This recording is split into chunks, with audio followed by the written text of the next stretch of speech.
দেখো বন্ধুরা, আমি আলু পেঁয়াজ আর টমেটো এখন কড়াইতে দিয়ে লাল লাল করে ভাজছি। এরপরে দেব ডিম। আগে এটা ভাজা হয়ে যাক তারপরে। তো দেখো কিছুটা একটু ভাজা হয়েছে, লাল লাল করে একটু ভাজা হয়েছে, আর একটু ভাজবো। ভেজে তারপরে আরেকটু লাল লাল যখন কালার ধরে নেবে তখন ডিমগুলো ফাটিয়ে দিয়ে দেবো। তো বন্ধুরা দেখো কালার এখন ধরে নিয়েছে। তো বন্ধুরা আমি এখন এটার মধ্যে 6টা ডিম দিয়েছি।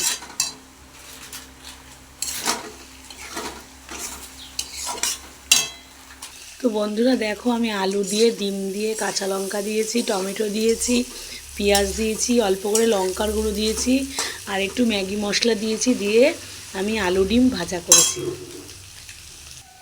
তো বন্ধুরা দেখো আমার আলু ডিম দিয়ে ভাজা তৈরি। আমার বড় ছেলে তো আলু ডিম ভাজাটা খেতে একসাথে করে দিলে ভীষণ ভালো খায় বন্ধুরা, তাই জন্য আমার বড় ছেলের জন্য এটা আজকে বানিয়েছি। আজকে বিশেষ কিছু করিনি, ডাল আর এই ভাজা করেছি, আর সকালে রুটি ঘুগনি করেছিলাম, সেগুলো তোমাদের সামনে তুলে ধরিনি বন্ধুরা।